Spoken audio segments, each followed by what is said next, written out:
Bonjour et bienvenue à Revue. Aujourd'hui, j'ai la chance de converser avec Guillaume Pierret, réalisateur, entre autres, d'une chier de shorts que vous pourrez trouver sur sa chaîne YouTube, mais également de Balles perdues 1, 2 et 3. Et l'entrevue, ça commence maintenant, là.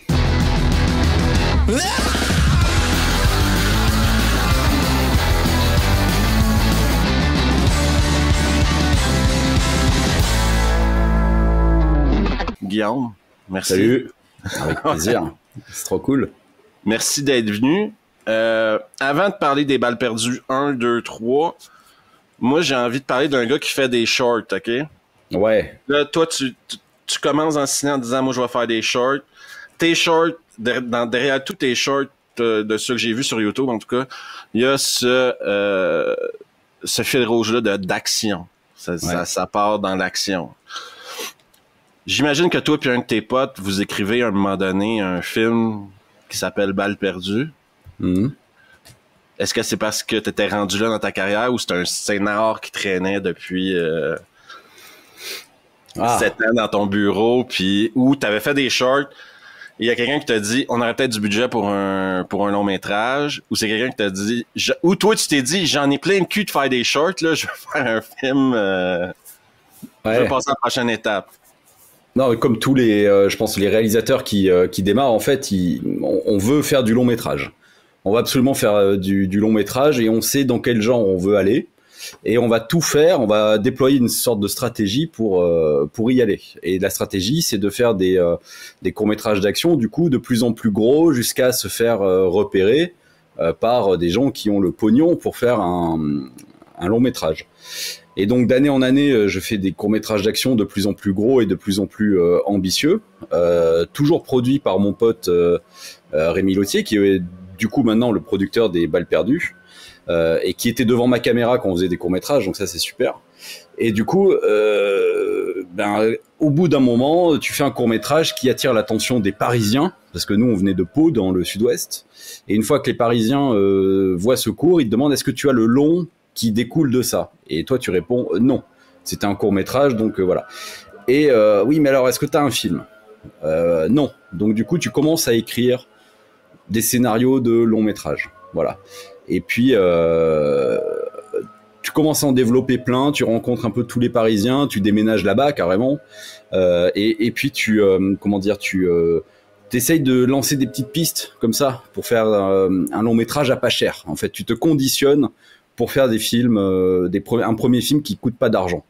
Et donc du coup, au bout d'un moment, moi j'ai l'idée de Balles perdues, c'était en 2015, et j'ai décidé que ce serait ça mon premier film, et que tant pis pour tout le monde si les gens me suivent pas, en fait. Je ferai ce film-là en priorité. Et du coup, 24 heures sur 24, je me suis dédié à Balles perdues, qui a commencé à plaire à différents interlocuteurs, on va dire, différents producteurs. Et puis ça a fini par payer des années plus tard, c'est-à-dire c'est 3 ans plus tard qu'on a mis le film en chantier avec Netflix, voilà. Et là, tu arrives chez Netflix et tu leur dis j'ai une idée de scénario et je vais faire toutes les cascades en réel, en pratique, pour vrai. Ouais. Là, c'est qui le premier qui t'a dit oui, c'est ça, oui, tu veux faire ça en vrai, oui, bien sûr. Non, mais en fait, comme j'avais déjà tous mes courts-métrages où je faisais tout en vrai, automatiquement, on avait des poursuites en voiture avec des carambolages et tout, et on faisait ça pour 1000 ou 2000 euros maximum, quoi. Du coup, en fait, les gens avaient pas de doute sur le fait que, oui, si on faisait un long-métrage, on allait casser de vraies voitures, etc. Si tu veux, heureusement qu'on avait les courts-métrages avec Rémi Lautier, là, pour convaincre, voilà. Mais convaincre Netflix a été plus facile que de convaincre des distributeurs français, ce qui est logique, parce que sortir ce genre de film en salle, ça se casse la gueule automatiquement, et surtout ils sont très frileux, ils savent pas trop comment on fabrique un film d'action, donc ils avaient tous très peur que ce soit plus cher que prévu, etc. Donc on a été voir Netflix, et eux, ils ont été assez fous, pour se lancer dedans, voilà, et puis c'était super. Et en plus de leur dire que tu vas faire ça avec des cascades réelles, tu leur dis que mon acteur principal, c'est Alban Lenoir. Ouais, c'est ça, Alban Lenoir ou que personne ou presque connaissait en 2018. Là, c'était pas. Alban, il avait fait comment dire Anti-Gang, tu vois, mais il avait le second rôle avec Jean Reno, donc il était identifié action un peu, mais il était identifié surtout cinéma d'auteur et un peu comédie en fait. Donc ce qui a fait, j'ai l'impression, la différence au niveau casting, c'est Ramzy et puis Nicolas Duvauchel, mais Alban aussi, c'est-à-dire que les gens n'avaient pas de doute sur Alban, voilà. Ils se posaient des questions, bien sûr, c'est légitime, genre oui, mais il fait du cinéma d'auteur, machin, est-ce que c'est son truc? Je fais oui, arrêtez, discutez avec lui, vous allez voir, quoi. Voilà. Ben, au moins, tu réussis à sortir ce film-là, et la beauté d'un premier film avec Netflix, c'est que si les salles de cinéma te donnent les entrées, Netflix te donne des datas beaucoup plus complexes que ça, puis beaucoup plus complets, on va dire. Ouais. Netflix a une bien meilleure idée de qui regarde ces films, où il les regarde, combien de temps il les regarde, combien de fois il les regarde, et qu'est-ce qu'il regarde avant, après. Et ils savent presque qu'est-ce que tu lis comme email sur ton téléphone pendant que tu regardes un film. C'est possible. Et ce qui fait en sorte que Netflix se trompe rarement quand il décide de produire des suites, parce que toi, tu sors le 2 grâce au succès du 1 sur Netflix. Netflix, c'est comme YouTube, c'est les stats qui font en sorte que tu continues d'en faire, quoi. Alors je sais pas trop parce que ils ont pris un risque fou en faisant la suite de Balles perdues, parce que les suites sur Netflix et sur les plateformes en général, ça marche toujours moins bien que le premier. Parce que quand tu vas sur une plateforme pour regarder un film, t'es là, tu sais pas trop ce que tu veux regarder, et puis du coup tu te dis Balles perdues 2, mais j'ai pas vu le 1, donc je vais pas regarder. Voilà. Et tu vas pas te dire je vais mettre Balles perdues 1, etc. Donc en fait c'est très dur de de convaincre avec une suite sur Netflix. Donc ils font le pari quand même eux d'y aller. Ils ont envie de faire une franchise Netflix. Il y en a très peu sur Netflix, il y en a peut-être que 2, 3 qui sont inconnus au bataillon justement parce que ça se plante. Mais avec Balles perdues, ils décident de prendre le risque. Donc Netflix prend des risques quand même, voilà, en sachant très bien que ça va pas cartonner autant que le 1 par exemple. Mais ça, par contre, le 3 a cartonné plus que le 1, plus que le 2, je pense. Non, pas du tout. Ah non, c'est la même courbe. Tu suis une courbe, je pense, j'ai pas encore les chiffres, etc. Mais c'est automatiquement descendant. C'est-à-dire que les gens qui tombent sur Balles perdues 3, s'ils n'ont pas vu les deux premiers, ils vont pas cliquer sur le film. Ils vont, dans le meilleur des cas, regarder le 1, puis le 2 et peut-être le 3. Mais si tu veux, ça ne peut pas statistiquement cartonner comme le 1. Voilà. Ben, moi, je sais qu'il était top 3 Suisse, Autriche, Allemagne. Donc, oui, mais tu vois, pour que ce soit, je pense, un carton intersidéral, il faudrait qu'il reste numéro 1 dans tous les pays pendant au moins une semaine, en fait. Et, ce qui arrive seulement à leur série, quoi, qui arrive à, ouais. Ce qui peut arriver pour des films qui sortent de nulle part. C'est-à-dire que là, par exemple, y a un film allemand qui a surcartonné sur Netflix que personne n'a vu venir, puis ensuite il y a eu un film espagnol qui a coûté 2 millions qui ça surcartonné aussi, et donc c'est la magie Netflix, en fait tu ne sais pas ce qui va faire un carton. Souvent c'est des films dont personne ne parle mais que tout le monde regarde, c'est assez incroyable, et nous on a bénéficié de cette magie Netflix sans doute à l'époque de Balles perdues 1, mais c'est un truc qui peut pas se reproduire à chaque épisode, quoi. Voilà. Mais Netflix s'en fout, c'est-à-dire que ce qui compte pour eux, le succès, c'est l'engouement autour du film, le nombre de pouces qui sont mis sur le film, et puis le fait que même s'il y a un déclin, c'est quand même, on garde la base existante, c'est-à-dire que les gens qui ont aimé le 1 et le 2, ils vont voir le 3. Et ça, c'est important pour eux. Voilà. Après, les méthodes de comptage Netflix, il y a tellement de données, ouais, c'est pas super intéressant. Parlons de la première conversation qu'on a eue, toi et moi, c'était sur Twitter. Oui. Et tu m'as dit, j'ai découvert ta chaîne grâce à ta vidéo sur la menace fantôme. Ouais, exactement. Ouais. Bah, je regarde beaucoup YouTube, je regarde énormément le YouTube ciné, parce que des fois je tombe sur des recommandations super, et je tombe aussi sur des gens qui ont vécu les mêmes expériences que moi en salle, donc on a presque le même âge. Ouais. Tu m'as dit que tu avais 47 ans, moi j'en ai 22, tu vois. Et du coup, voilà. Et du coup, j'ai vécu La Menace Fantôme, le choc, La Menace Fantôme en 99, donc qui était le film que j'attendais le plus au monde, parce que c'est Star Wars et que j'ai grandi avec Star Wars, et je crois que j'ai jamais attendu un film autant de ma vie. Et Aujourd'hui, on voit des gens qui se plaignent de la post-logie Star Wars, donc épisode 7, tout ça, mais ils se rendent pas compte à quel point nous, en 99, à notre âge, c'était un choc. C'est-à-dire, c'était toute ta vie qui était remise en question. T'étais brisé en fait en 1000 morceaux à l'intérieur, tellement t'avais attendu le film et tellement t'étais persuadé que ça allait être forcément un chef-d'œuvre. Je ne sais pas pourquoi, tu vois, parce que c'était impossible. Mais je me souviens que dès le premier plan, je me suis dit, il y a un truc qui va pas, quoi. Là, vraiment, non. J'étais mort à l'intérieur. Et du coup, je suis allé voir le film 9 fois au cinéma pour me convaincre que c'était bien. Et ça n'a pas marché. Donc, quand je suis tombé sur ta vidéo, tout était vrai, quoi. C'était beau. Oh, ben, oubliez pas non plus, moi, tu sais, je dis tout le temps aux gens, le film Star Wars, l'épisode 1 que vous voyez aujourd'hui, ce n'est pas l'épisode 1 qu'on a vu, nous, en plus, au cinéma en 99. George Lucas a cette tendance-là de changer beaucoup de choses. Ce n'est plus le même film. Ils ont enlevé la poupée Yoda parce que, putain, la poupée Yoda, c'était... Elle avait pris cher, hein. C'était horrible. Hein. Avec cette lumière, c'était affreux.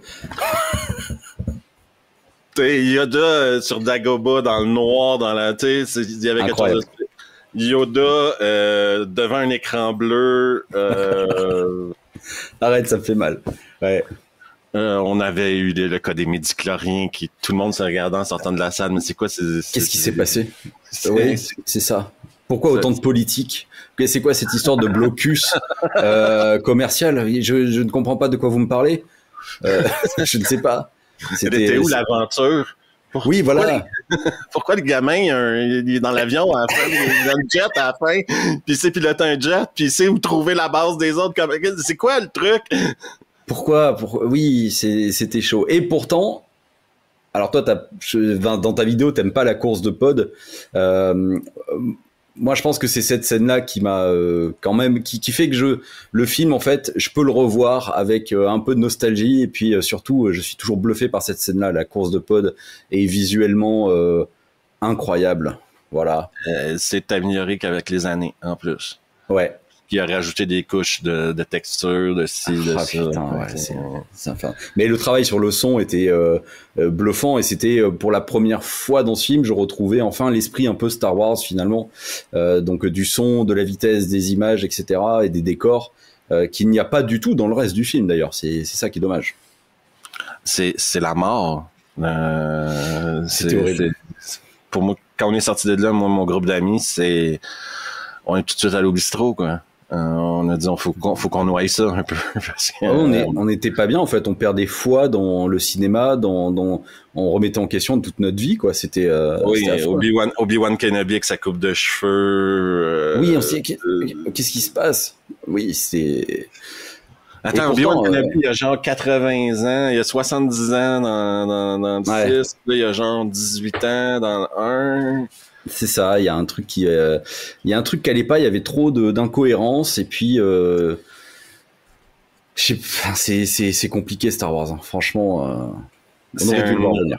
Relation amour-reine assez incroyable. Ouais. Moi, je peux te le dire, c'est la vidéo qui a eu le plus de commentaires sur ma chaîne.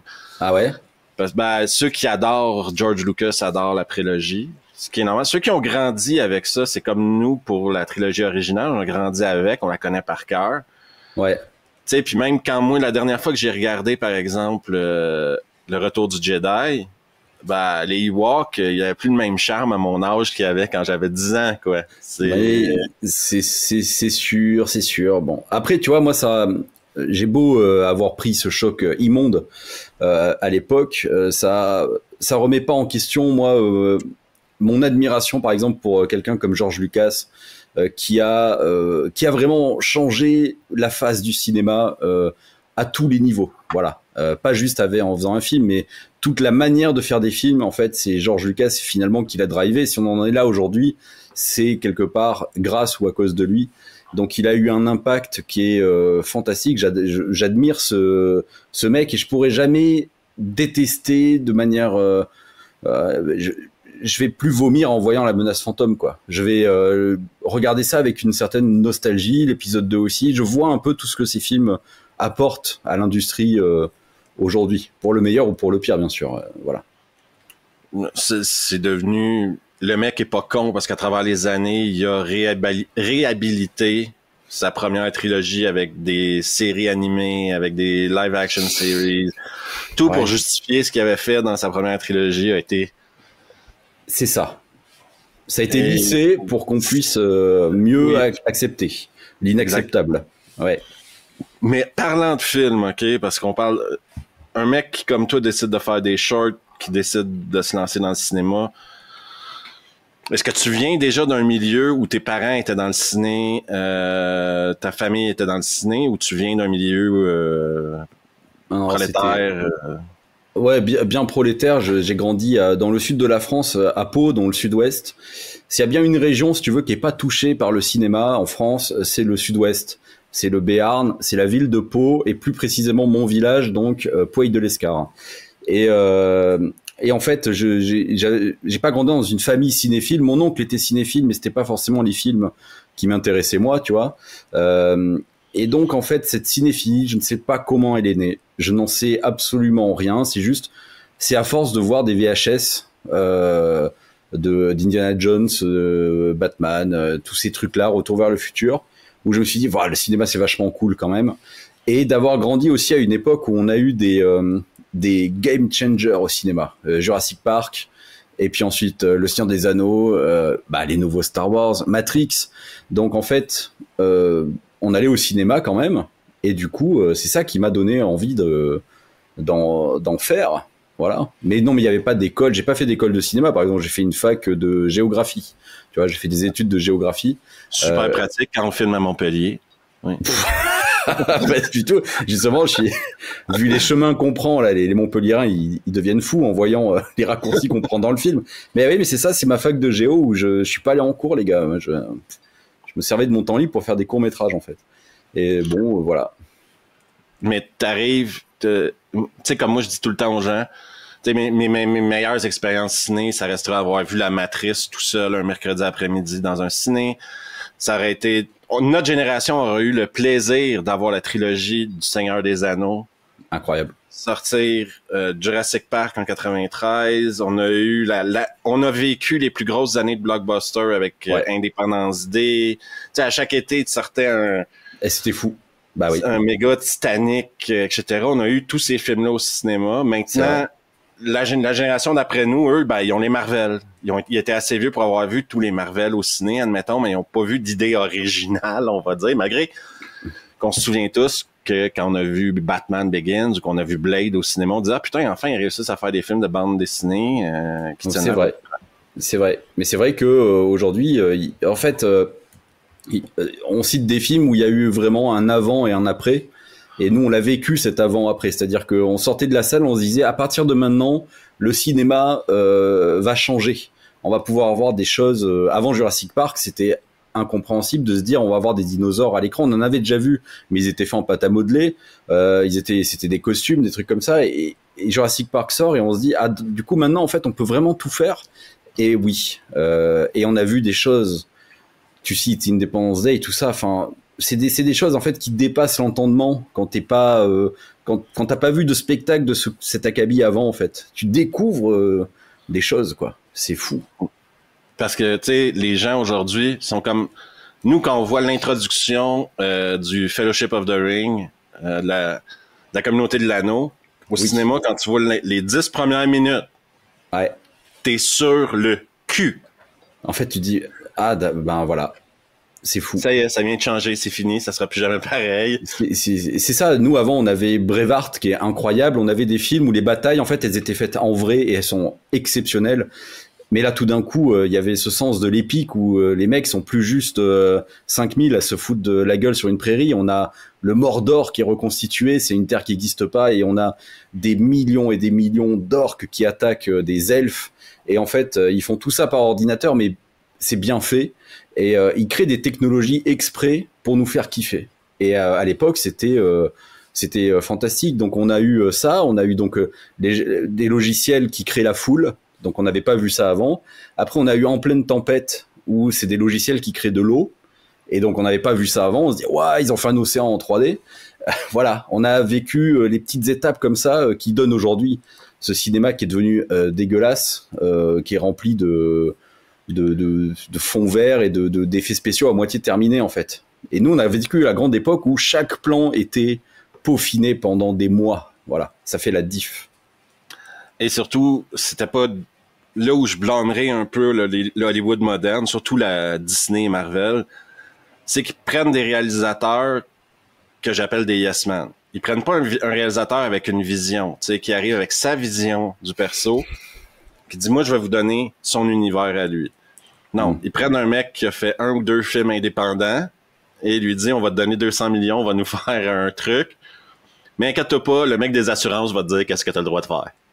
Ouais, c'est un peu ça, c'est-à-dire que le réalisateur, il est là pour diriger vite fait les acteurs, mais la vraie partie créative du film, c'est-à-dire tout le côté épique, c'est confié à d'autres gens en fait, et c'est confié à des équipes qui font ça à la chaîne H24 dans pour tous les films. Donc le réalisateur, son film lui échappe automatiquement, voilà. Mais là, par exemple, dernièrement, je suis dans la série Andor et ça fait du bien parce que là, on sent que par contre, Gilroy, le showrunner, c'est sa vision et Disney en fait n'a pas le droit de le contredire. Voilà, ça fait du bien. C'est rafraîchissant, ouais, c'est cool. C'est surtout que c'est une série Star Wars, mais pour adultes. C'est ciblé vers un public très adulte, très mature. Il y a des effets spéciaux, il y a tout ça, mais c'est l'histoire derrière qui est en avant du graphisme, on va dire. C'est ça, complètement. Mais il nous fait un film sur la Seconde Guerre mondiale en fait, mais lui il met le skin Star Wars par-dessus, mais on sent que c'est pas Star Wars qui l'intéresse. Voilà. Ce qui l'intéresse, c'est la montée du fascisme, les rébellions, la résistance, et c'est vachement bien. Bon, des fois je trouve ça un peu chiant. Parce que c'est vrai que Star Wars pour moi, bon bah c'est quand même le truc de gamin avec les sorciers et puis les Jedi quoi. Mais la proposition est dingue et étonnante surtout. Voilà, sur Disney+, c'est dingue. Et je vais te parler d'autres films maintenant qui ont peut-être pioché d'autres réals. On va parler de Jerry Bruckheimer. Mm-hmm. Une poursuite de voiture qui est devenue épique avec le temps, selon moi, c'est la poursuite dans The Rock. Oui. Est-ce que tu as encore des souvenirs de cette poursuite-là? Est-ce que c'est une poursuite référence pour toi? C'est pas que j'ai des souvenirs, c'est que elle est imprimée dans ma tête à vie, en fait. Et donc, du coup, c'était une tellement grosse poursuite en voiture. Elle est kiffante parce qu'elle est totalement gratos dans le film. C'est-à-dire que Sean Connery aurait pu juste s'évader de l'hôtel et rejoindre sa fille. Ça aurait suffi. Parce qu'on était dans un film d'évasion de prison et de terroristes qui ont pris en otage une prison. Enfin, c'est super comme pitch. Mais là, tout d'un coup, Michael Bay il se dit, ah, attendez, on va quand même faire une énorme poursuite dans San Francisco. Et là, tu te dis, pendant 4 minutes, c'est que du kiff. T'as Nicolas Cage qui est il est en Lamborghini, je crois. Les marques de voitures, moi, c'est pas la folie. J'aime bien quand elles sont détruites. Et l'autre, il est en Hummer. Et puis, il traverse San Francisco. Et tu sens que le mec, en fait, il se purge de Bad Boys 1 où il avait pas pu faire une vraie poursuite en voiture. Voilà. Et là, pour The Rock, il décide de tout éclater.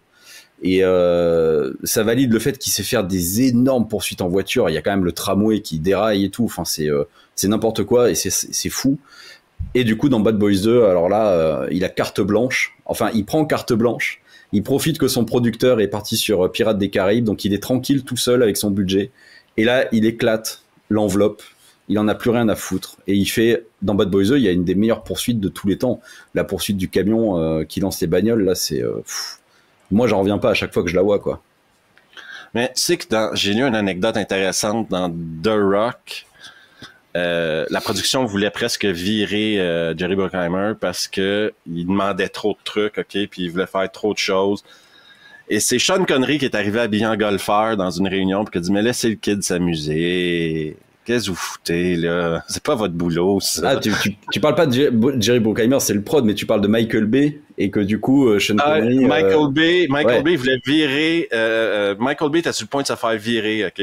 Oui, Et c'est Sean Connery qui est arrivé voir les producteurs, puis il a dit, mais laissez-le s'amuser, merde. Qu'est-ce que vous faites, là? C'est exactement ça.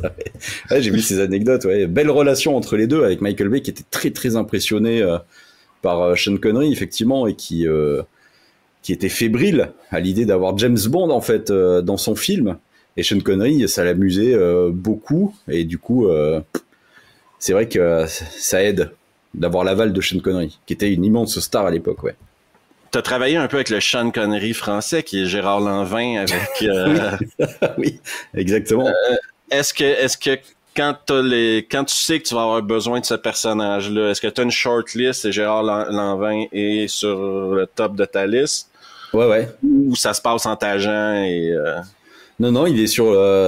J'ai une shortlist avec des gens que j'aime, avec qui j'aimerais travailler, qui pourraient incarner ce personnage. Mais Gérard Lanvin avait toujours été, comment dire, sur ma shortlist pour même d'autres projets que j'aurais pu faire, que j'écrivais, etc. Il incarne, si tu veux, ce cinéma populaire de divertissement et d'action. Et je suis un immense fan du Boulet. Il y a lui et Poulvord. Et je sais pas, moi, il me fait marrer, Gérard Lanvin, je le trouve vraiment super. Et quand je l'ai rencontré la première fois, on a discuté pendant 4 heures, où il me raconte tous ses souvenirs. Il aime tous les films qu'il a fait. Il en retire que le positif à chaque fois. Il est quand même assez incroyable.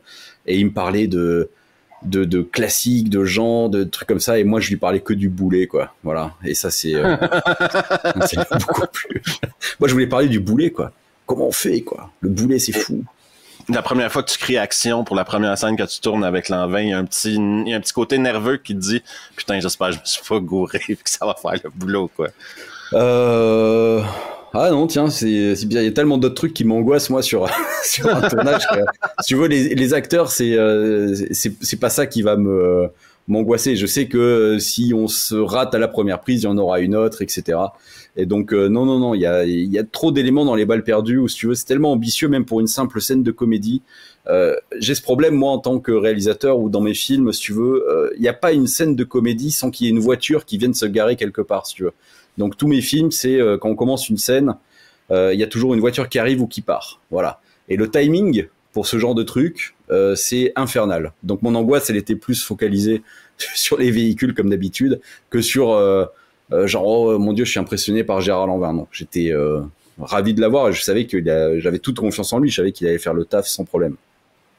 Et ça m'amène à un autre truc où là, tu as pris un acteur, surtout dans le premier, qui lui était connu presque à 90% pour son travail comique, pour sa capacité d'improvisation, dans des films où le ton est totalement différent du ton du tien. Là, le ton de Balles perdues, pour ceux qui n'ont pas vu les films, c'est pas une comédie d'action. Là. C'est un drame policier, c'est un drame d'action. Ce qui se passe au personnage principal, c'est pas drôle, ça apporte pas à la comédie. Ça apporte pas à rire de ce qui arrive parce que c'est pas drôle ce qui arrive. Il joue sa vie, quoi. Et t'as choisi Ramsey pour jouer à quelque part le fil rouge. Il sert presque de fil rouge à travers les 3 épisodes parce que si le premier est une histoire de corruption, c'est une histoire de corruption mélangée avec un film de vengeance mélangé à etc. Là, il y a un ton, il y a des aspects qui changent selon les 3 films, selon moi, là, mais. Et tu choisis Ramsey. Ouais. Je suis sûr que ça fait plaisir aux producteurs, mais moi, je l'ai dit honnêtement dans ma vidéo, c'était la première fois que je voyais Ramsey dans un film où je me disais, OK, il joue, là. C'est pas Ramsey que j'ai vu dans ce que Ramsey fait d'habitude. Bien sûr. Mais comment va la conversation pour OK, ça c'est on a un scénario minimum d'impro, ton sérieux, comme on dit au Québec, tu le joues straight. Ouais, c'est ça. Premier degré, tout à fait. Et du coup, ta question, c'est par rapport à comment on a approché Ramsey ou comment on a comment t'arrives au choix de Ramsey déjà? Ah ouais, ok. Ah bah ça c'est très simple. Je suis fan d'Eric et Ramsey depuis que je suis ado. Tu vois, c'est comme si j'avais grandi avec eux. Et du coup, j'ai vu Ramsey évoluer au fil des années jusqu'à ce qu'il devienne un peu il a gagné en charisme au fil des années, rien que visuellement en fait, tu vois. Je voyais des interviews de lui, tu sais, où il est sur les plateaux et c'est plus le Ramsey de l'époque d'avant qui retournait un plateau, qui jetait de l'eau sur le public, etc. C'était un Ramsey qui avait les bras croisés, qui était beaucoup plus force tranquille et qui répondait de manière très intelligible aux questions qu'on lui pose. Et je me suis dit putain, il a une grosse maturité. Il essaye pas de rester le Ramsey d'avant, qu'il est toujours, hein, c'est-à-dire que c'est un énorme déconneur et moi il me fait hurler de rire. Et du coup je me suis dit moi je veux tourner avec Ramsey parce que contrairement peut-être aux idées reçues, moi je trouve que Ramsey c'est un vrai bon comédien. Il a fait plein de petits films qui sont très confidentiels mais dans lesquels il joue sérieux. Et du coup je voulais ce mec-là qui allait incarner un peu le mentor, le grand frère et c'était un peu le cas, c'était aussi c'était le cas de son personnage, mais c'est aussi le cas de Ramsey sur notre tournage, c'est-à-dire qu'on était plein de petits jeunes qui commencent leur carrière, et t'as Ramsey qui est un grand frère, et entre chaque prise, moi j'allais lui poser des questions, puisque j'ai vu tous ces films, donc dès que la prise est coupée, je vais le voir et je lui pose des questions, tiens, dans Seul Tout, pourquoi est-ce que tu fais ça, machin, est-ce que tu t'en souviens, etc. Et ça a été un très bon camarade. Et et surtout, c'est un énorme bosseur, parce qu'il est venu sur le film, il avait très envie de jouer dans le film, il était dégoûté de mourir à la 20e page du script, mais il rêvait de jouer ça premier degré, d'avoir un flingue, de jouer un flic, il en rêvait. Donc il l'a fait et il s'est mis une pression absolument gigantesque. Il est arrivé le premier jour de tournage, il avait le scénario, il avait tout stabiloté, il connaissait tout par cœur. Il n'était pas du tout en mode branleur ou je ne sais quoi, il était vraiment ultra impliqué et il avait une pression folle, voilà. Et c'est vachement touchant de voir ça. Ben, c'est une super performance. Tu le ramènes dans le 3 d'ailleurs pour un flashback. Ah ouais, obligé. Une scène avec Areski, désolé, je connais pas le nom des acteurs français. Nicolas Duvauchel, oui, bien sûr. Duvauchel. Et la tension entre les deux est toujours palpable, que ce soit dans le 1 ou dans le flashback du 3, parce qu'il y a pas un ne fait pas confiance à l'autre. Tu le vois dans leur manière de se parler, les mots qu'ils choisissent. Ouais. Il n'y a pas un lien de confiance d'établi entre les deux. Il y a un respect professionnel, d'après moi, mais pas un lien de confiance. Bah oui, un peu de ça. Et je pense que de toute la trilogie, si tu veux, ça a été la scène la plus dure à tourner. Parce qu'on n'avait qu'une demi-journée pour tourner ces retrouvailles dans le bar. Et c'était le dernier jour de tournage, si tu veux. Tout le monde était heureux d'avoir fait ce film. Et puis là, il y a Ramsey qui déboule. Donc en fait, on est encore plus heureux. Et je veux dire, il y avait tellement de fou rire que je ne sais même pas comment j'ai réussi à monter la scène. Voilà. Puisque Duvauchel s'entend très bien avec Ramsey. Ils sont potes dans la vraie vie. Moi, Ramsey est un mec qui me fait hurler de rire, donc j'ai gâché pas mal de prises en riant, et lui, il fait des conneries H24, voilà. Donc là, il avait qu'une demi-journée de tournage, donc il s'était pas mis trop la pression, et j'ai eu ce que je voulais, mais qu'est-ce qu'on a ri, quoi. C'est compliqué, quoi. Ouais. Tu sais, des fois, moi, il y a une phrase sans dire qui m'énerve, mais tu sais, il y a beaucoup de gens qui vont dire, des gens de l'extérieur du milieu cinématographique vont dire, mais on voit toujours les mêmes acteurs dans les films. Moi, ma réponse à ça, et tu me diras si j'ai tort, c'est que les gens veulent travailler avec des gens avec qui ils ont du plaisir et avec qui ils s'entendent bien. Oui. Si tu as eu du plaisir à travailler avec des gens, et c'est comme, moi je te dirais que c'est comme ça dans tous les milieux, hein, dans tout. Tu veux travailler avec du monde avec qui tu te fais pas chier à travailler. C'est pas le fun de bosser 6 mois sur un truc. Puis après ça, toi, t'as peut-être 3 mois de montage à faire, voir sa gueule qui t'a fait chier pendant 6 mois. Donc, je dis toujours aux gens, mais vous autres, vous appelez ça du copinage, et c'est exactement ce que c'est. Mais, malheureusement, pour le copinage dans des milieux comme le cinéma, un jour ou l'autre, t'as besoin des résultats qui viennent avec le copinage. Comme toi, tu peux faire 16 films avec Alban Lenoir, si tu veux. Si les films sont bons, personne ne dira rien. Si c'est de la merde, c'est là que les accusations sortent, etc., mais moi, je suis sûr que tu as travaillé, ça m'amène à ma question, tu as travaillé avec des gens. Je suis sûr que si tu as un de tes prochains projets, leur nom est au haut de la liste avec qui tu vas travailler. Puis pas juste des gens qu'on voit à l'écran, des gens qu'on voit, des caméramans, des cadreurs, des ci, des ça. Ah oui, voilà. Oui, on est fidèle avec une équipe technique, donc pourquoi ne pas être aussi fidèle finalement avec les acteurs qui représentent la vitrine des films. Et du coup, c'est sûr qu'on voit toujours les mêmes. Donc ça, c'est un peu, moi je comprends, je trouve ça usant aussi.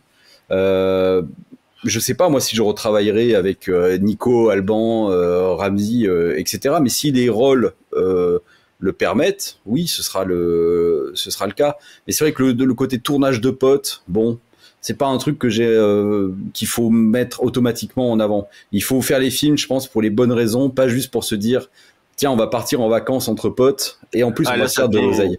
Voilà, mais il y a beaucoup de films comme ça. Hein. C'est. Ben, il y a des noms qui viennent me sortir par la bouche. Il y en a qui ont été passés des vacances au Brésil, en tout cas. Je t'ai rencontré ça un jour. Oui, ça existe. Ouais. On nommera pas de nom de film. Non. C'est un peu la tristesse du cinéma français et j'en arrive. Toi, t'arrives avec une idée, un film qui a ce que j'appelle une prémisse simple. OK? C'est pas une prémisse compliquée. Le mégaphone est intéressant parce que c'est un mégaphone différent d'une balle dans une voiture qu'on cherche. C'est un mégaphone intéressant, tu sais. Mm. Mais en France, l'art du polar, l'art du film d'action, je veux pas être méchant en disant ça, hein, puis je vais le dire avec le plus de respect que je peux le dire. Ouais, vas-y. Mais pour un balle perdu, il y a à peu près 8 grosses merdes sans nom qui nous foutent à la gueule. Là. Oui, j'ai avec vu des vidéos. personnages qui sont pas attachants, pour lesquels tu développes des scénarios les dernières minutes, des chars, des trucs de carjacking sans carjacking, des acteurs qui sont pas des acteurs, qui sont juste un nom à qui on dit tiens, toi tu vas jouer une flic, une Marseillaise qui vient à Paris. J'ai pas mal un peu alors. J'ai reconnu tous les films que tu cites. Attention. Donc on a eu Les Infaillibles, Carjackers. Bon, non, mais en fait, il y a des tentatives quand même qui sont intéressantes. Tu vois, moi je serais jamais aussi dur que toi sur Carjackers par exemple, et pas seulement parce que je connais le réal, mais ça joue un peu. C'est-à-dire que je sais que lui, quand il fait ce film, il y met toute sa bonne volonté, son âme. Il sait pourquoi il le fait. Et il sait il aborde l'action en toute humilité. C'est pas quelque chose où il en a jamais fait avant, et donc du coup c'est pas un truc que tu débarques et tu dis je vais révolutionner l'action et je vais faire des scènes d'action. Donc lui, il arrive et il a envie d'apprendre et de se former, et il comprend que il faut être un peu humble vis-à-vis des équipes aussi qui font ce truc, et il les a vachement bien traités, il les a vachement considérés. C'est les mêmes équipes que sur Balle perdue, et ça c'est génial. Résultat. Je le confirme. Bah ouais, écoute, du coup, c'est pas ça fait pas partie. Je range pas moi dans la catégorie film opportuniste qui se font pour des très mauvaises raisons. En tout cas, pas pour le réal, donc Kamel que je salue. Mais après, il va y avoir tout un tas effectivement de films où qui se disent bah maintenant, ok, donc on peut faire des films d'action à 5 millions, donc on s'engouffre vite dans la brèche, allez go go go, hop, et on fait que ça puisque les gens ils veulent voir ça. Et donc c'est des films qui sont torchés. C'est des films où le réal, il tourne le film, puis il va pas au montage, par exemple, ou il va pas au mix, ils ont tourné ça, et puis c'est cool, ça fait rentrer de l'oseille. C'est un film de commande, on l'a fait, voilà. Donc il y a toujours des films un peu opportunistes. Il y a des films qui sont faits avec le cœur, et puis voilà. Moi, j'espère que ça va juste donner envie à une nouvelle génération de réal de développer ce type de film et de s'engouffrer. Je pense qu'on aura des très belles surprises. Donc, il faut continuer à faire des films d'action. Quand tu travailles avec une équipe de cascade ou une équipe d'effets spéciaux, surtout que tu travailles en pratique, où est-ce qu'elle est la limite?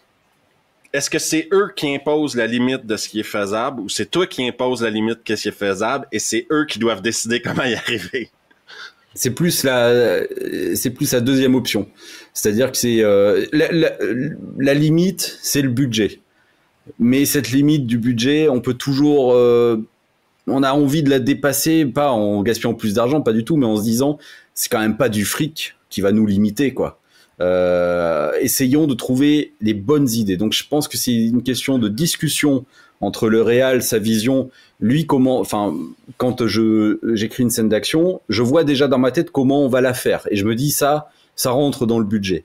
Et ensuite on discute avec les équipes de cascade, et c'est là que ils sont jamais réticents. Ils se disent ok, l'idée elle est mortelle, oui ok, on peut le faire comme ça, effectivement, on peut aussi rajouter ça, on peut on va se creuser la tête sur comment le faire au mieux, et ils y arrivent toujours. Voilà. Donc ce sont des gens qui sont très volontaires, qui ont envie de ça, et qui savent le faire. Voilà.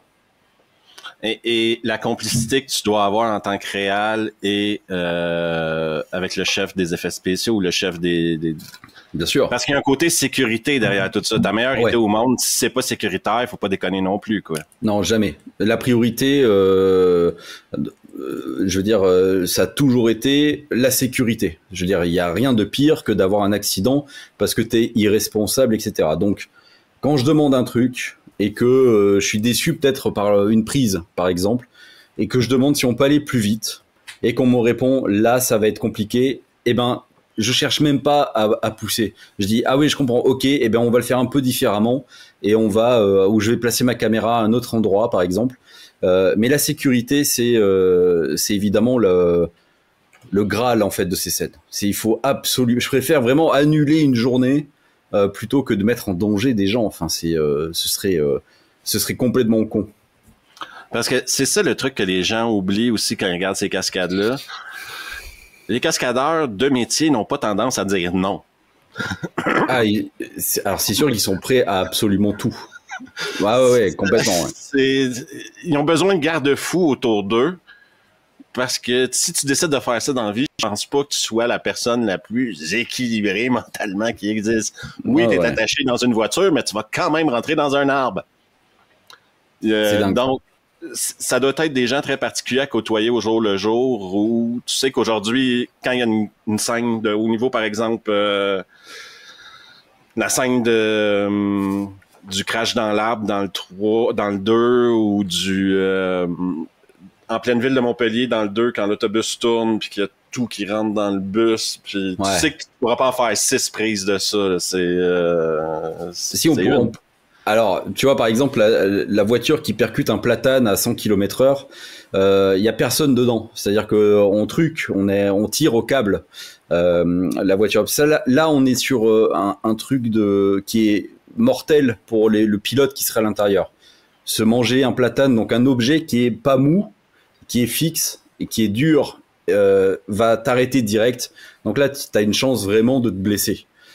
Mais par contre, propulser des voitures dans un bus, c'est marrant parce qu'un bus c'est mou, une voiture aussi c'est mou, donc en fait quand tu percutes une voiture, ça pique, hein, ça fait très très mal, mais finalement ça amortit un peu le choc. Mais tout ce qui est choc frontal de véhicules en mouvement, etc., là tu peux pas t'amuser à mettre des pilotes dedans, des cascadeurs, quoi. Voilà, il faut pas être maso non plus, ils sont pas fous à ce point-là. Et si tu as un acteur un peu casse-cou, qui est-ce qui intervient en premier, le réalisateur ou la compagnie d'assurance? Genre si, admettons, un acteur comme Alban Lenoir veut faire absolument des cascades, etc. Non, ça va être mieux si je suis dedans.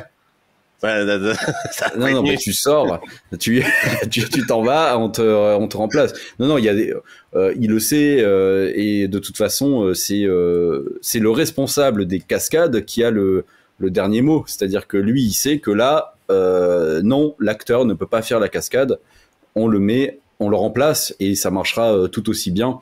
Et donc ça, il y a même pas de débat là-dessus, il y a pas de discussion, il y a rien. Alban, il accepte sans problème. C'est un métier, il est humble vis-à-vis de ça.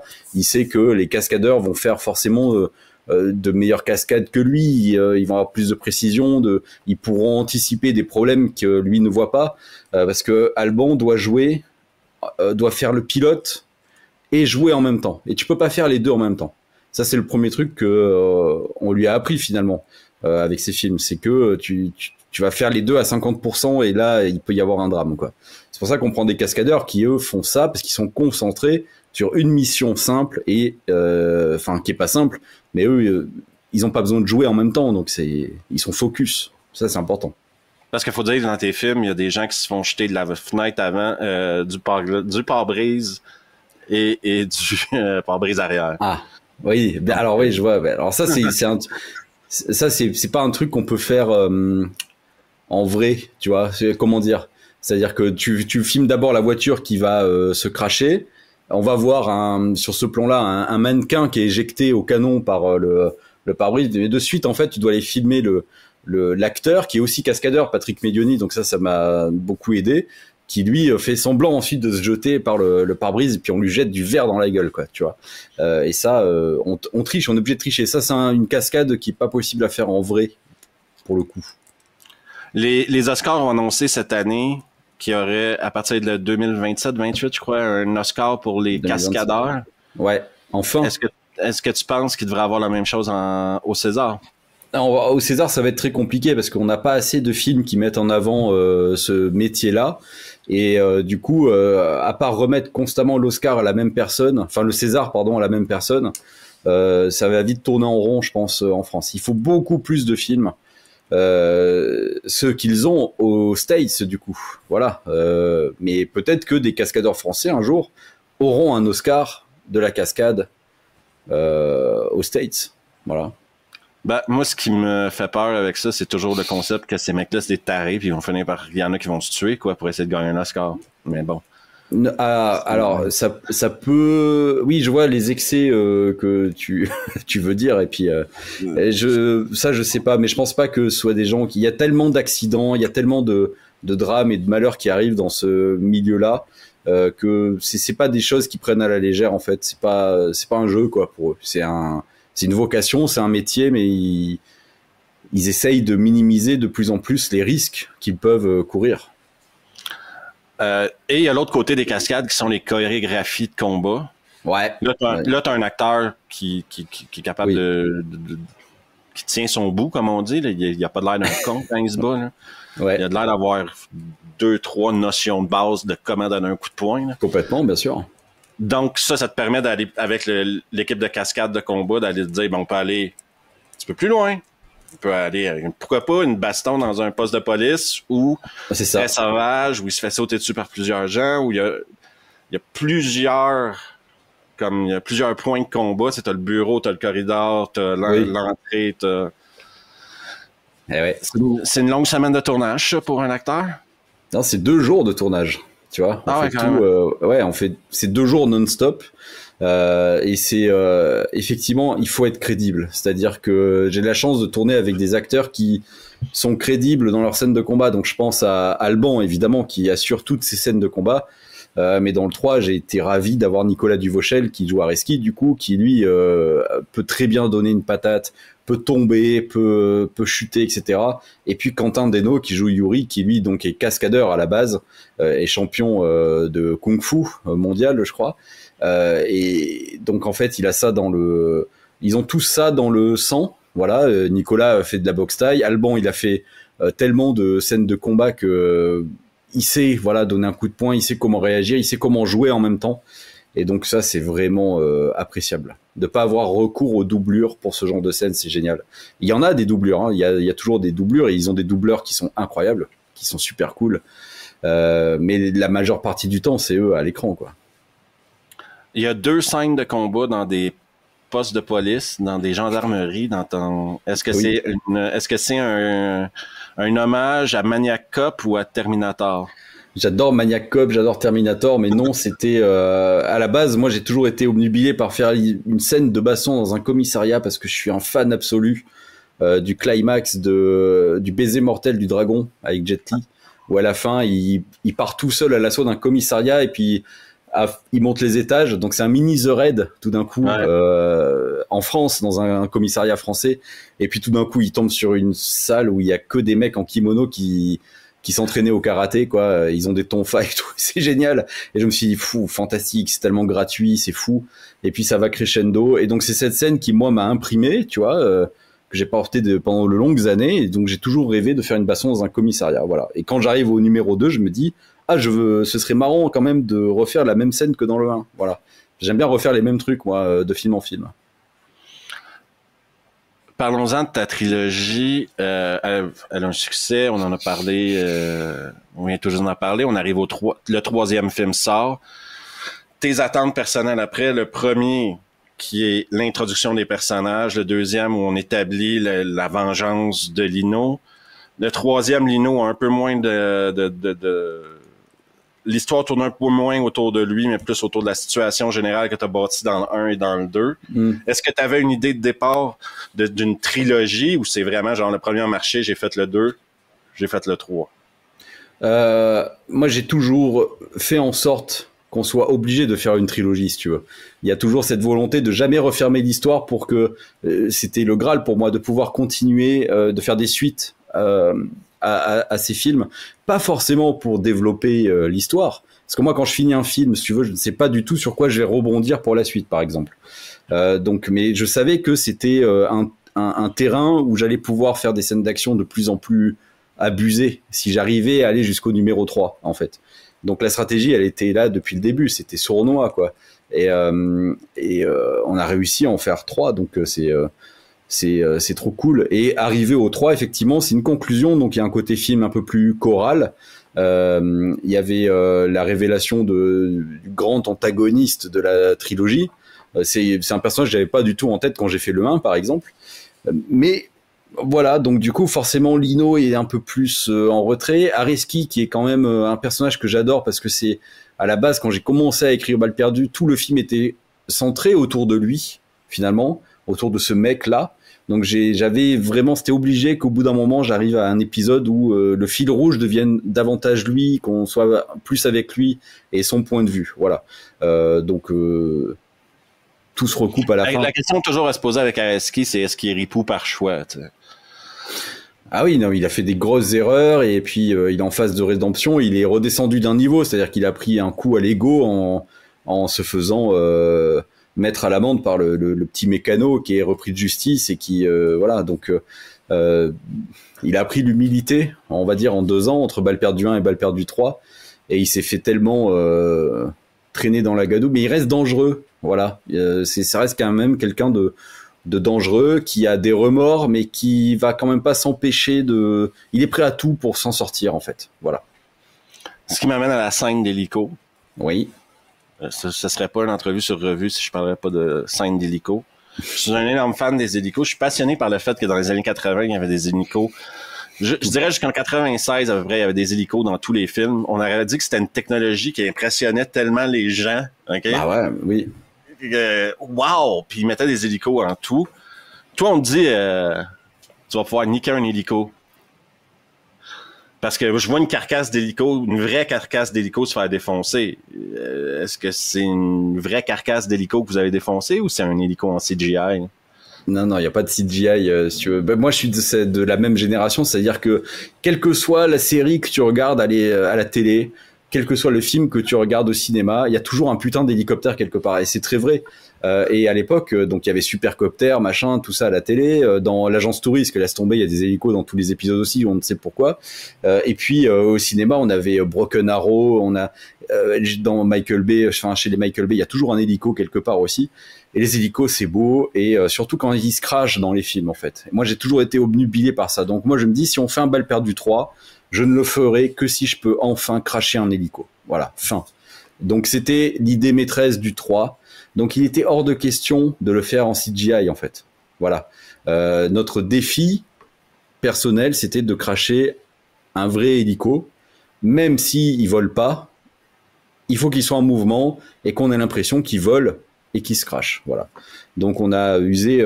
Il y a des parties qui sont faites en CGI, mais pour la bonne raison. C'est-à-dire que au moment du crash, les hélices, le rotor, est fait en 3D.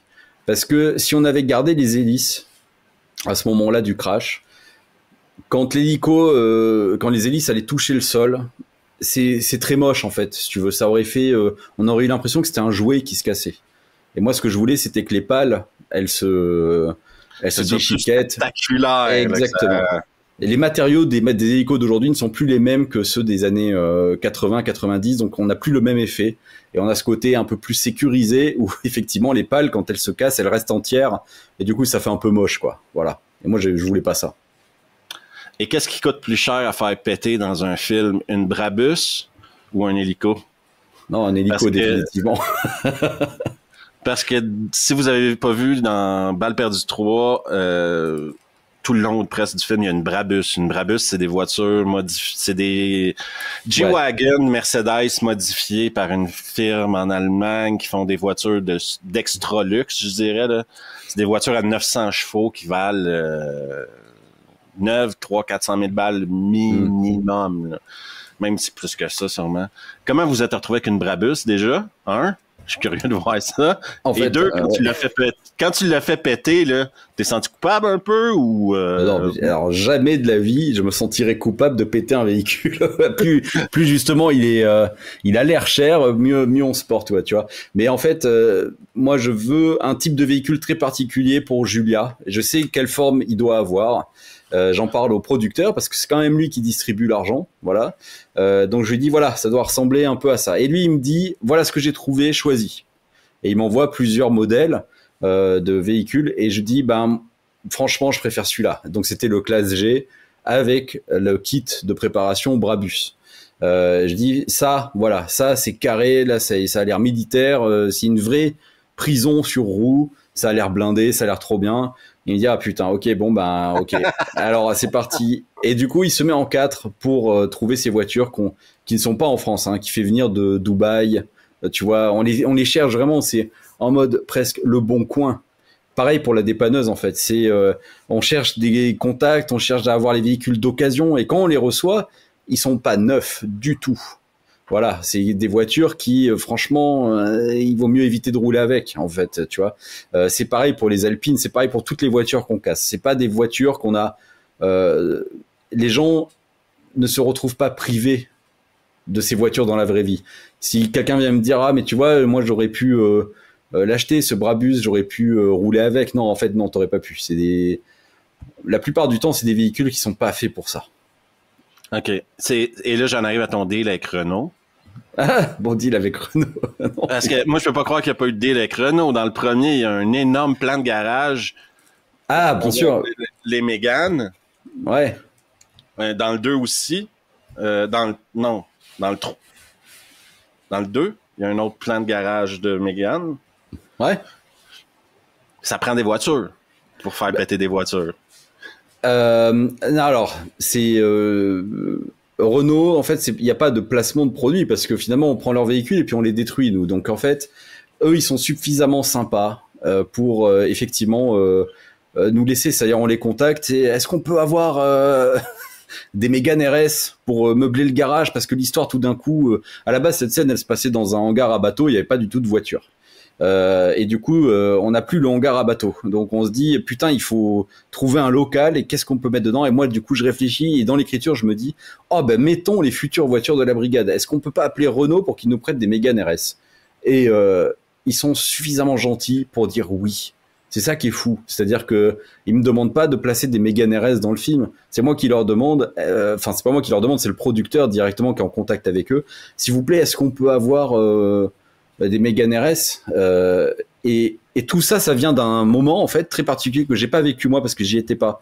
Mais on va faire des répétitions sur un circuit où, si tu veux, on entraîne Alban au volant de la Renault 21.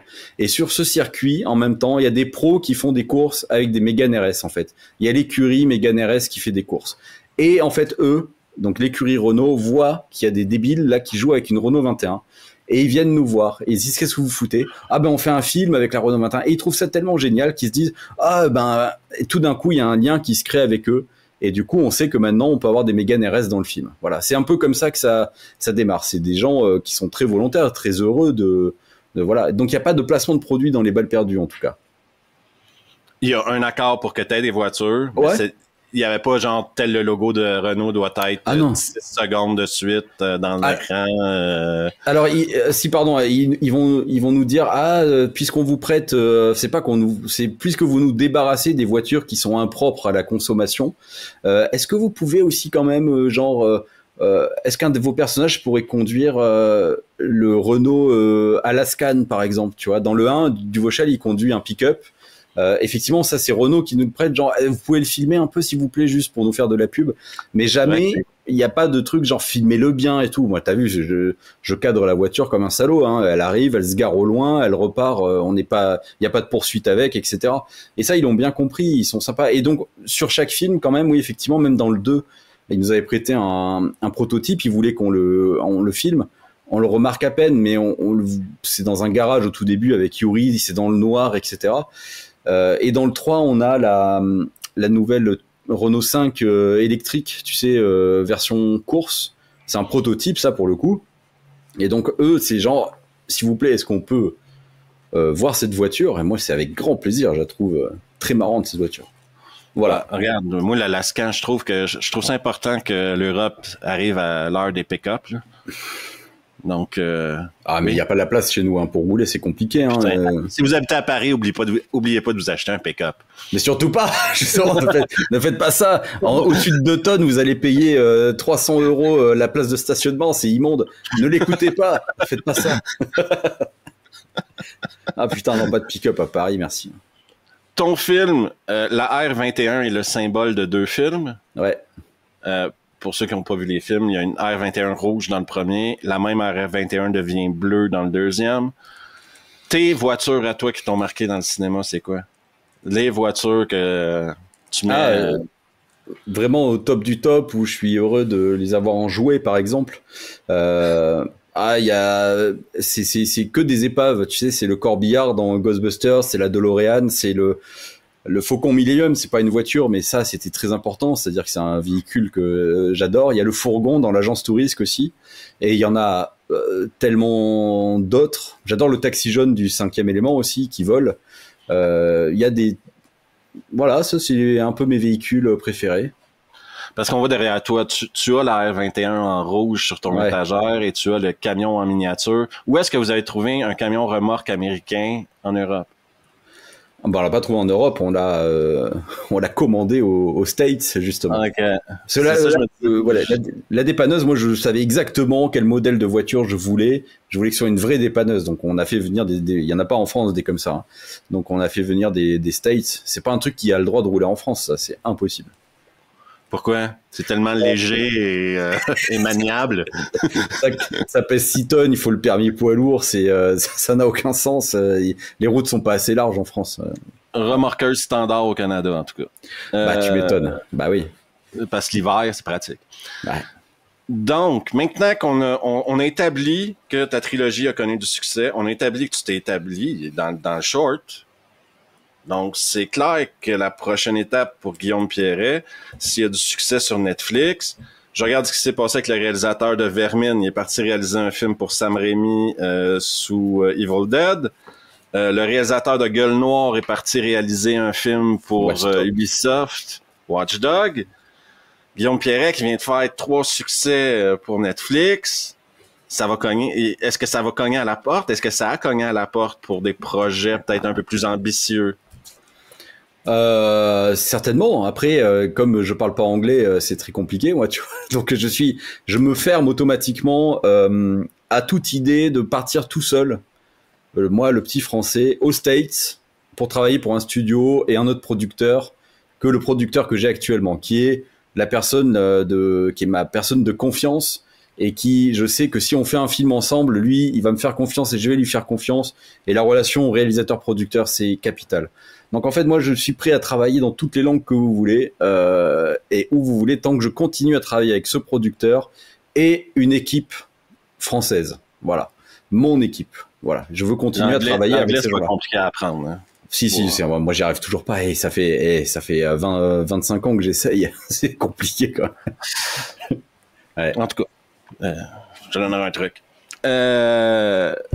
Donc, tu serais pas contre l'idée de travailler sur un projet internet malgré, parce que je pense que Balle perdue a beaucoup de succès en Amérique du Sud. Oui, énormément. En Allemagne, dans d'autres pays que la France. Le Netflix, dès que tu sors un truc sur Netflix, c'est mondial. C'est mondial, ouais, bien sûr. Donc, c'est traduit dans 28 langues. Ils l'ont partout. Tu serais pas contre l'idée de travailler sur des productions à plus grand déploiement? Ouais. Mais s'il faudrait, oui, bien sûr. La prochaine étape logique pour toi, ce serait de faire un film direct au cinéma? Un film cinéma? Le moyen de diffusion m'importe peu. Moi, je veux travailler avec les gens qui vont me donner l'argent dont j'ai besoin pour faire mon prochain truc et ce sera plus gros que, j'espère, que Balle perdue 3. Si tu veux, chaque film me sert de brouillon pour le suivant. Et je veux continuer, par contre, à rester un peu en France parce que si on doit bien développer un cinéma de ce style, c'est ici, chez nous, en France, qu'on doit ensuite pouvoir exporter. Et si pour exporter ce cinéma-là, il faut refaire un peu ce qu'a fait EuropaCorp dans les années 2000, c'est-à-dire avoir un acteur international qui vient en France pour tourner nos trucs, et du coup le film est en français, ça me va tout à fait. Moi tu vois, dans Balle perdue, il y a de l'allemand, il y a de l'espagnol, j'ai aucun souci, moi, à travailler avec des acteurs de tous horizons.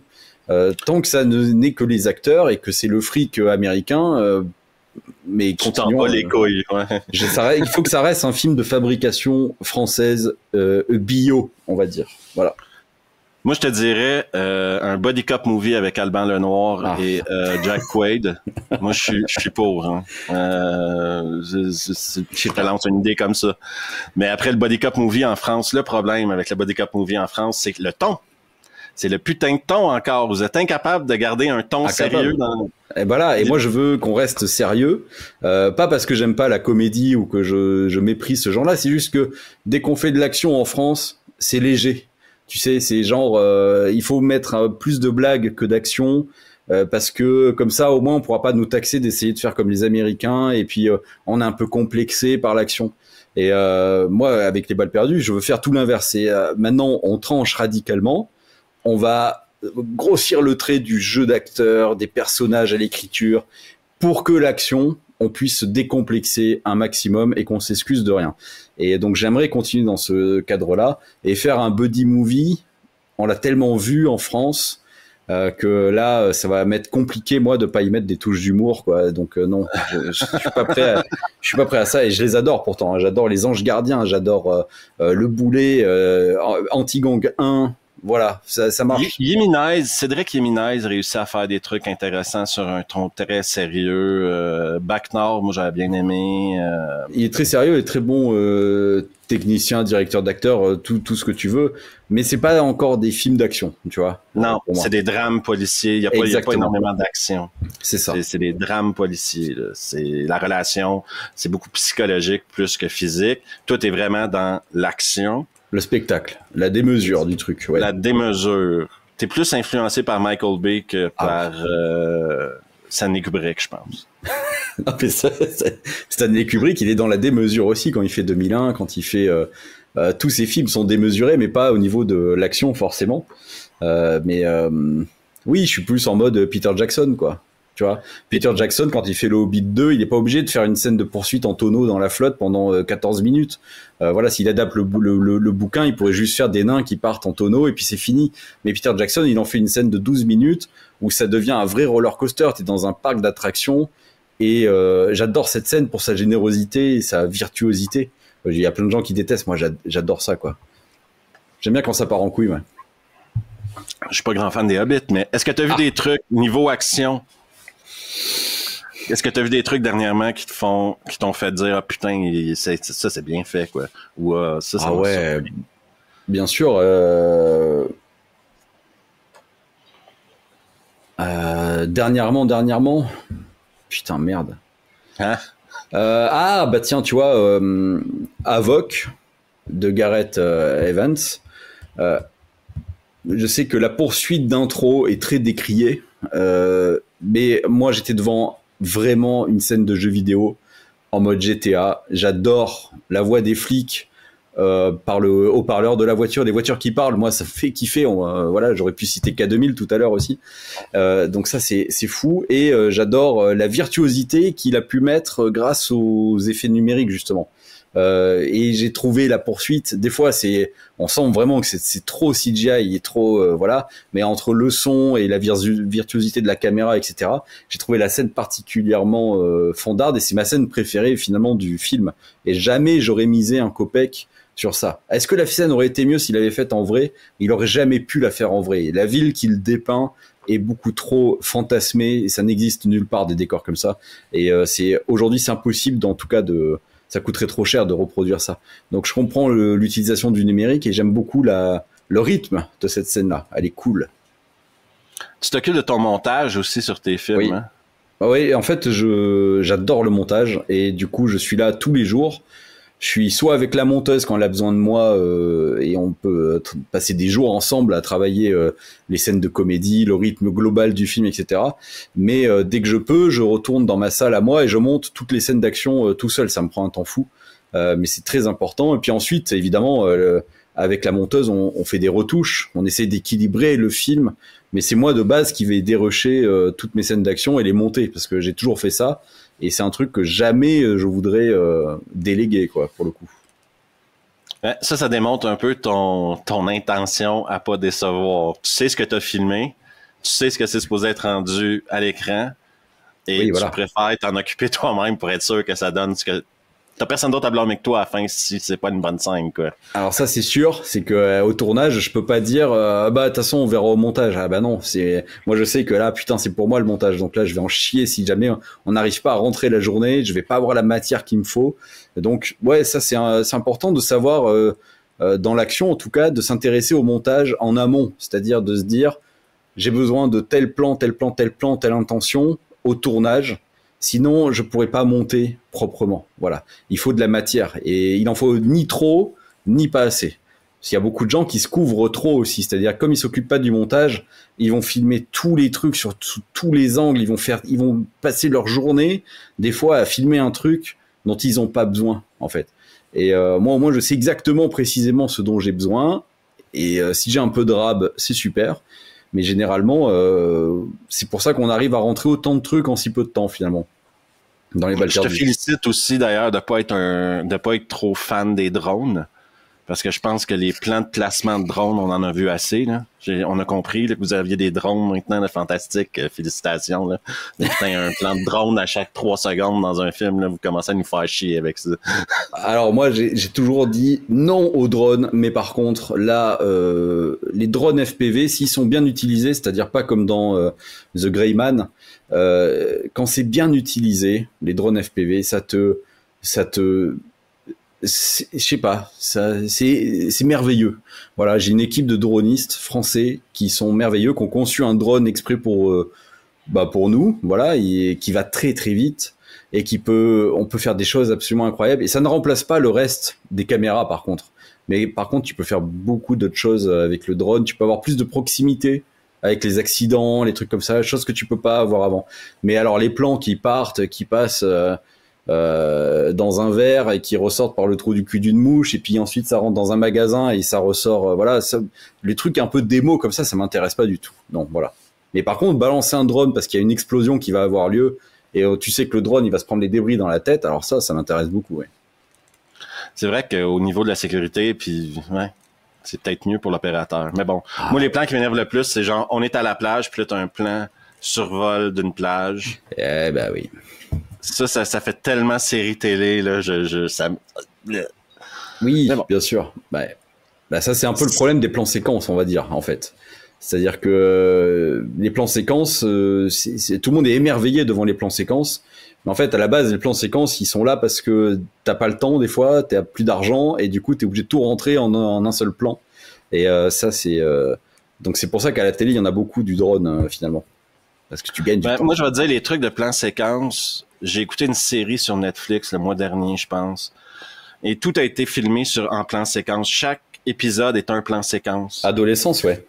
Adolescence. Hein. Et moi, regarde, techniquement, je félicite le mec, là. Félicitations. Le scénario de cette série-là est génial. Le propos de la série est génial. En aucun cas, est-ce que ça avait besoin d'être un plan séquence? C'est de la masturbation de réalisateur.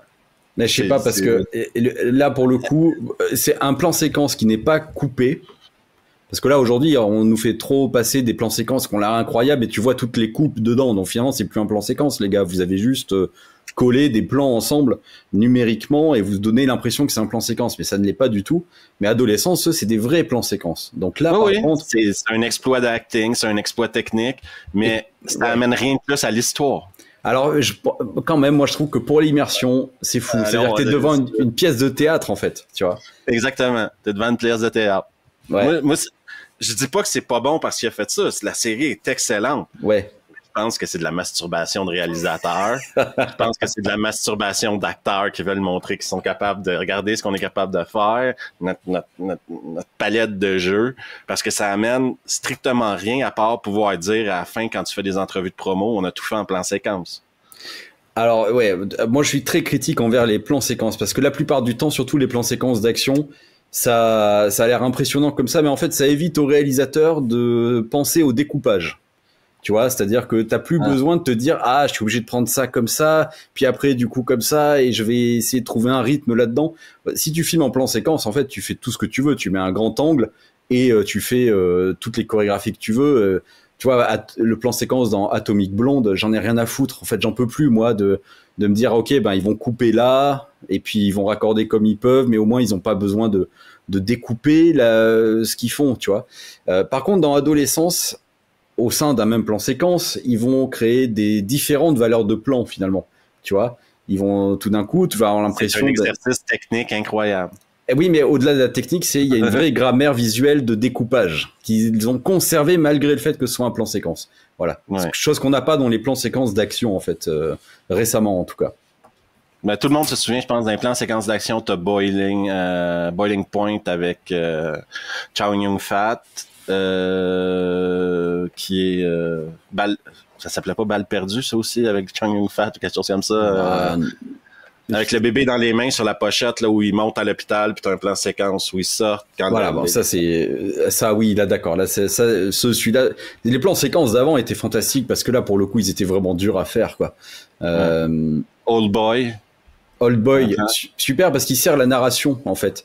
Et celui-là, par contre, il n'y a pas de coupe et vraiment, il est sensationnel. Le mec a un cardio de fou. C'était fou. Il y a les Fils de l'Homme aussi en plan séquence truqué. Ouais. C'est magnifique, ça. Mais après, ouais. Mais bon, Tyler Rake en plan séquence, je m'en fous, tu vois, où tout d'un coup, ça devient un peu l'argument marketing du film. Il y a un super plan séquence dedans. Oui, mais en fait, c'est pas... Tu vois, le film Carry On sur Netflix, qui est super, hein, si tu l'as pas vu, je conseille. Mais peut-être que t'aimeras pas. C'est un film récent. Et tout d'un coup, au milieu, il y a une scène de baston dans une voiture, tout est en CGI et tout est en plan séquence. Et ben, ça m'a sorti du film. Heureusement, j'ai pu raccrocher les wagons après, mais je trouve que c'est vraiment la petite pastille de trop à chaque fois, c'est dommage. Dernière question, est-ce que l'histoire de Lino est terminée? Ah, pour l'instant, ouais, elle est bien terminée. Alors après, quand on n'aura plus d'argent avec Alban, on reviendra peut-être pour Balle perdue 4 dans plusieurs années, tu vois, et puis il se fera buter comme Ramsey dans le 1, tu vois, je sais pas, on va voir. Mais pour l'instant, c'est fini, ouais. Je vois pas trop là ce que je pourrais raconter de plus pour le coup. Encore là, tu as sorti la phrase magique. Quand on n'aura plus de pognon, on verra ce qu'on fait. Mais je suis honnête. Tout à fait. Je te souhaite un projet le plus rapide, que tu n'aies pas à attendre 3 ou 4 ans avant de faire ton prochain projet. Je te souhaite sincèrement que ce soit le plus rapidement possible. C'est gentil. Que ce soit quelque chose que tu as envie de faire, puis que ce soit pas une commande, mais bien un projet de cœur. Ouais, c'est surtout ça plutôt. Voilà. Je te souhaite de travailler avec des cascadeurs de talent, des spécialistes de talent. Je te souhaite de nous offrir à nous un bon divertissement comme tu as réussi à faire sur 3 épisodes, sur 3 films, avec en nous racontant une histoire toute simple, avec une prémisse à la base qui est... C'est pas, ouais, un high concept. Ouais, c'est pas Interstellar, là. C'est, Ah non, c'est pas le but. Et le but, c'était même pas de révolutionner le cinéma d'action. Il n'y a pas ce truc-là. On n'essaie pas de faire original, on veut faire un film d'action, voilà, de base, c'est tout. La prétention s'arrête là. Et moi, je te dirais, pour terminer, que le cinéma français marche quand le cinéma français fait ce que toi t'as fait. T'as pas essayé de faire un film américain. T'as fait un film de cinéma d'action français qui se passe en France, avec des voitures françaises, avec sur les routes françaises, avec la réalité de la France. Oui. Pas avec des plans copiés sur des films américains, mais des plans qui ressemblent plus parfois à ce qu'on voyait dans les années 80, dans les films de Belmondo, etc. Puis ça, je te félicite parce que je pense sincèrement que beaucoup de jeunes réalisateurs ou de réalisateurs de notre génération sont très influencés par le cinéma américain et ils veulent faire un film français américain. Mais je sais pas si ça c'est conscient parce que moi aussi on peut me dire c'est quand même vachement américain tout ça, mais quand t'as grandi dans ma génération en fait tu grandis avec des influences américaines aussi et donc en fait je pense que de toute façon les influences françaises, américaines, asiatiques elles vivent dans ma tête et j'y pense pas tous les jours et du coup je recrache un cinéma que j'ai digéré. Mais je le fais en France sur des décors qui sont bien français, quoi, qui sentent le moustique écrasé ou l'air d'autoroute un peu miteuse, tu vois. Donc, mais ça, j'assume. Moi, j'ai aucun complexe à tourner avec des Renault, justement, à tourner sur des scènes près d'un rond-point, tu vois. Enfin, j'aime bien. Moi, j'adore. Je trouve qu'on a des décors fantastiques. Hein, c'est super tout ça. Faut en profiter.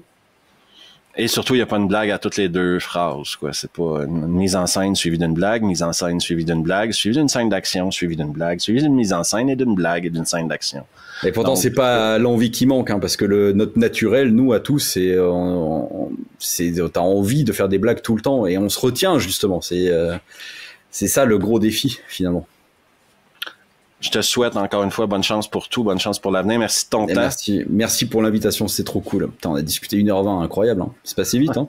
Ça va vite, hein. Je t'avais de devenir Joe Rogan.